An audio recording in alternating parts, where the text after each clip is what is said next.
Hay una sensación flotando en el aire, ¿no? Como un zumbido de fondo que no se va. Sí, totalmente. Por un lado, tenemos una capacidad tecnológica y de conexión que, vamos, habría parecido ciencia ficción hace 30 años, pero por otro, hay una sensación de que nuestro sistema operativo interno, el humano, está dando un error de compatibilidad, Ajá. como si el hardware biológico que somos estuviera en conflicto constante con el software social que nos han instalado. Es un cortocircuito, en toda regla. Llevamos milenios puliendo este hardware para que funcione de una manera muy específica y de repente, en un parpadeo histórico, Un parpadeo, sí. le hemos metido un programa que lo fuerza a trabajar en contra de su propio diseño. Y claro, el sistema se cuelga. Exacto, se cuelga. Y para entender ese error del sistema, vamos a analizar a fondo una serie de textos que hacen precisamente eso. Un diagnóstico técnico, casi biológico, de por qué el modelo de sociedad en el que vivimos no es sano. La idea es desgranar ese desajuste, ver de dónde viene y explorar una alternativa que los textos llaman homeostasis existencial. Pues empecemos por el diagnóstico, porque más allá de esa sensación que comentas, los datos son, bueno, bastante claros. Justo. Porque una cosa es sentir que algo va mal y otra es verlo en blanco y negro. ¿Cuál es la evidencia más dura que tenemos de que este sistema nos está perjudicando a nivel biológico? Pues el primer punto es el que los textos llaman el colapso de la homeostasis mental. Y no es una forma poética de hablar, ¿eh? Suena contundente. De la salud, en la última década, los trastornos de ansiedad y depresión han aumentado un 25% a nivel global. Un 25%. Es una barbaridad. Es una barbaridad. Y no es casual. El sistema parece diseñado para generar una señal de estrés constante, un goteo de cortisol, en lugar de lo que necesitaríamos, que es, pues, resonancia, bienestar. Un 25%. Es una de cada 4 personas. Y a eso se suma esa paradoja que todos hemos sentido. Estamos supuestamente más conectados que nunca, pero las cifras sobre soledad son de récord. Totalmente. Es lo que se define como soledad paradójica. Las fuentes que analizamos apuntan a que un 33% de los adultos en Occidente se sienten solos de forma habitual. Un tercio de la gente. Sí, y hay una descripción que me parece brillante. Vivimos en una red de alta conectividad, pero de baja fidelidad emocional. Me encanta esa frase. Alta conectividad, baja fidelidad. Es como tener 1000 contactos en la agenda del móvil, pero sentir que no tienes a nadie a quien llamar a las 3 de la mañana. La cifra de conexiones está ahí, pero la conexión real, la de alta fidelidad, es un 0. Precisamente. Y lo más interesante es que el sistema no solo fomenta esa conexión superficial, sino que parece penalizar activamente lo contrario, el silencio, el estar a solas con uno mismo. Y esto nos lleva al segundo punto del diagnóstico, la atrofia del modo de procesamiento individual. ¿A qué te refieres exactamente con atrofia? ¿Suena a que un músculo que no usamos se está debilitando? Es la analogía perfecta.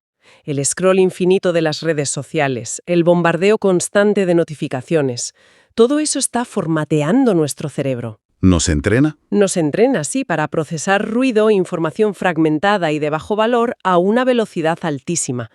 Como consecuencia, el músculo de la atención profunda, de la concentración sostenida, se atrofia. Se nos olvida cómo se hace. Y en medio de todo ese ruido, la primera víctima es el silencio. Ya casi ni nos acordamos de lo que es. Y el silencio es fundamental. No es un vacío. Es un espacio de trabajo para el cerebro. Neurológicamente es cuando se activa la llamada red neuronal por defecto, la DMN. Espera, red neuronal por defecto suena súper técnico. Para que nos hagamos una idea, es como el equipo de mantenimiento y limpieza del cerebro. El que solo puede salir a trabajar cuando todo lo demás está en calma y en silencio. Es la que consolida memorias, la que conecta ideas dispares para generar creatividad, la que se encarga de la autorreflexión y, en última instancia, la que mantiene y actualiza nuestro sentido del yo. Nuestra identidad. Nuestra identidad. Si eliminamos el silencio, la DMN no puede hacer su trabajo. El yo se desdibuja, se vuelve más poroso, más dependiente de la validación externa y, por tanto, mucho más manipulable. Es como si nos estuvieran robando el tiempo de mantenimiento del sistema. Y para entender lo raro que es esto, los textos proponen una comparación que al principio choca. Nos llevan al Neolítico, a sitios como Göbekli Tepe o Karahan Tepe, en la región de Taş Tepeler, en la actual Turquía. ¿Qué hacían allí hace 11.000 años que nosotros hemos olvidado? Lo fascinante del contraste de Tastepeller es el propósito de la sociabilidad. Sí, Se juntaban miles de personas, cazadores-recolectores, para tallar y erigir pilares de varias toneladas, para construir observatorios cósmicos. La sociabilidad tenía un fin trascendental. iban más allá de lo cotidiano. Era una herramienta técnica para materializar una idea, una visión que iba más allá de lo cotidiano. Exacto. ¿Y hoy, para qué nos juntamos en la plaza pública digital? Hoy, en gran medida, la sociabilidad se ha convertido en un fin en sí misma, y su motor principal es el consumo. Nos conectamos para generar datos, para validar nuestra identidad, para consumir. Se ha perdido el vector de trascendencia. Totalmente. Y hay otra diferencia clave. Aquellas sociedades respetaban los ciclos. Había momentos de trabajo colectivo brutal y momentos de repliegue. Respetaban el ritmo circadiano. Nuestro modelo 24/7 ha dinamitado eso. Claro, si estamos rompiendo nuestros ritmos naturales, viviendo en ese 24/7 constante, me pregunto qué le hace eso a nuestra capacidad de, no sé, de disfrutar de las cosas de verdad. Nos hemos vuelto incapaces de sentir un placer profundo, porque siempre estamos encendidos. Has dado en el clavo. Eso es lo que los textos llaman la crisis de la resonancia y el placer. El sistema actual es un maestro en ofrecer parches de dopamina. Parches de dopamina. Sí, microdosis de gratificación instantánea y adictiva. El like en una foto, la compra en un clic, la notificación que te hace sentir importante por un segundo. El chute rápido. El chute rápido. Pero es dopamina barata. Genera un pico momentáneo, pero no una satisfacción real. No hay resonancia. Claro. El placer profundo, el bienestar duradero, requiere tiempo, esfuerzo y procesamiento interno. Requiere que la red neuronal por defecto haga su trabajo. Lo que vemos hoy es un individuo que intenta parchear con dopamina un sistema de procesamiento interno que ya no funciona. Que ha perdido la capacidad de generar placer de alta calidad por sí mismo. Justo. El diagnóstico es demoledor. Un sistema que nos estresa, nos aísla, nos fragmenta la atención y nos hace adictos a placeres vacíos. Vale, el panorama es sombrío. ¿Por dónde empezamos a construir? ¿Cuál es la solución que proponen estos análisis? La propuesta se llama homeostasis existencial y es clave no pensar en esto como un destino final perfecto, sino como un flujo dinámico, como la habilidad de mantener el equilibrio. Como navegar, ¿no? Exacto. Pensemos en ello como saber navegar un barco. A veces necesitas remar con toda tu fuerza, junto a otros, que sería el modo colectivo. Pero otras veces, la mayor parte del tiempo, necesitas simplemente dejar que la corriente te lleve, ajustar el timón, orientarte con las estrellas y escuchar el viento. Ese es el modo individual. Ese es el modo individual. Nuestro problema es que estamos siempre remando a toda máquina y hemos perdido el mapa y las estrellas. Me gusta la analogía del barco. ¿Y cuáles serían las dos partes principales de ese barco? Pues el modelo se basa en dos componentes. El primero es el núcleo de procesamiento, individualidad y silencio. Este es el hardware, la quilla del barco. Aquí es donde reside todo. El reset técnico. El reset técnico, sí. El silencio es donde el cerebro limpia la caché y permite que la creatividad surja. El placer más fundamental, el que los textos llaman placer algorítmico, nace aquí, de la satisfacción de resolver un problema por uno mismo en soledad. Y el segundo componente sería la tripulación, la parte social. Correcto. La red de distribución, relaciones y colectivo. Este es el software de red, las velas y la tripulación. Su función no es anular al individuo. Sino potenciarlo. Exacto. Potenciar los hallazgos del núcleo.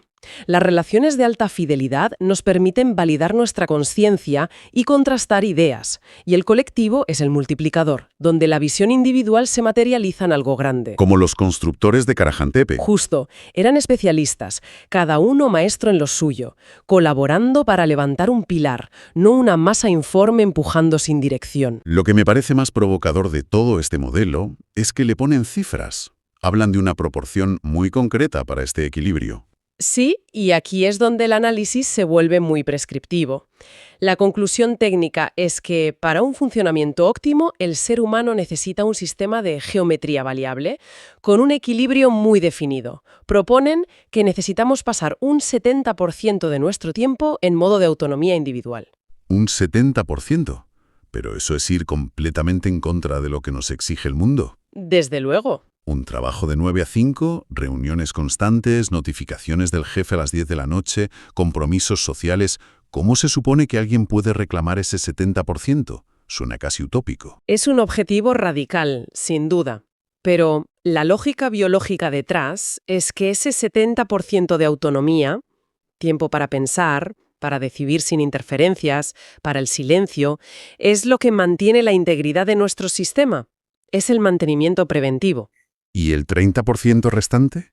Sería para la integración social, la colaboración, la resonancia emocional, el afecto. Es el porcentaje que nos permite intercambiar, crecer y evitar la degradación del aislamiento total, pero sin que la red canibalice al individuo. 70% individuo, 30% colectivo. Es la inversión total de lo que se espera de nosotros, que es estar disponibles y conectados casi el 100% del tiempo. Esto me lleva a la pregunta del millón. Si este equilibrio 70-30 es el ideal biológico, ¿por qué nuestro sistema actual parece diseñado con el único propósito de invertir esos porcentajes? Bueno, los textos argumentan que no se trata de una conspiración en una sala oscura, sino de una optimización funcional. Optimización funcional. Es algo que ha evolucionado porque funciona, económicamente hablando. La clave es un concepto que llaman la economía de la atención. Un momento. Entonces me estás diciendo que el sistema nos empuja a estar conectados no solo porque es adictivo, sino porque el silencio, la introspección, literalmente no es rentable para nadie.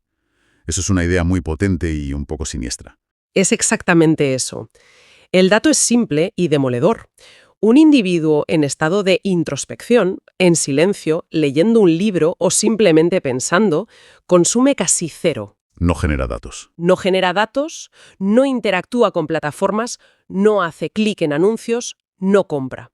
En cambio, un individuo social, activo en redes, viendo series, participando en eventos, genera un flujo constante de datos monetizables y es un consumidor activo. El silencio no es rentable. No. Ostras, visto así, la manipulación es evidente. La manipulación consiste en reetiquetar.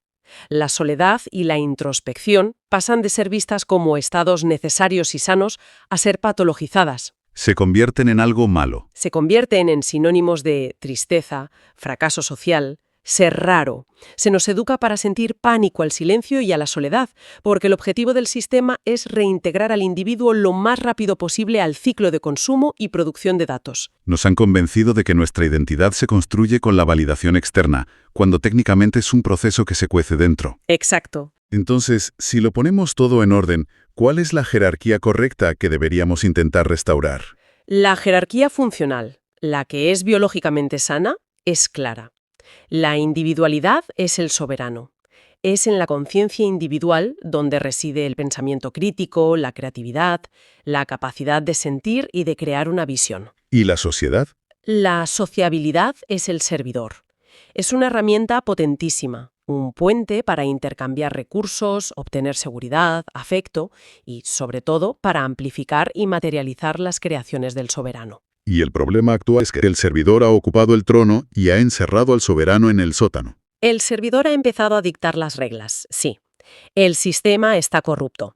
Volvemos al ejemplo de Taz de Peller, que ahora cobra todo el sentido. Claro. Allí, el esfuerzo colectivo masivo, el servidor, estaba al servicio de una visión espiritual o cosmológica que nació en la mente de un individuo o un pequeño grupo de chamanes, los soberanos. El colectivo trabajaba para materializar una idea. Una idea que nació en la individualidad. Hoy, el sistema nos pide que anulemos nuestra visión individual para servir a los intereses anónimos del colectivo, que a menudo no son más que los intereses del mercado. Resumiendo entonces, la sociedad moderna occidental genera un estrés biológico crónico porque ha invertido nuestra jerarquía natural. Suprime la necesidad de silencio y procesamiento individual, que es donde se forja un yo fuerte, para maximizar nuestra participación en un sistema que nos ve principalmente como nodos de una red de consumo. Justo eso. Y la propuesta es un reequilibrio radical hacia ese modelo 70-30. Recuperando la soberanía del individuo. Y la raíz de todo, si lo destilamos al máximo, es que nuestro sistema ha decidido priorizar lo que es fácilmente medible y rentable, la interacción, el dato y el clic, sobre lo que es esencial, pero invisible y no monetizable: el procesamiento interno, la conciencia. Hemos confundido la señal con el ruido. Totalmente. Y le hemos dado más importancia al altavoz que a la música que sale de él. Es una imagen muy poderosa para terminar. Y nos deja con una pregunta final para la reflexión. Si la individualidad es el soberano y la sociedad el servidor, ¿en qué momentos de nuestro día a día, sin darnos cuenta, hemos dejado que el servidor ocupe el trono? ¿Y qué pequeña decisión, por minúscula que sea, se podría tomar hoy mismo para empezar a reclamar esa soberanía?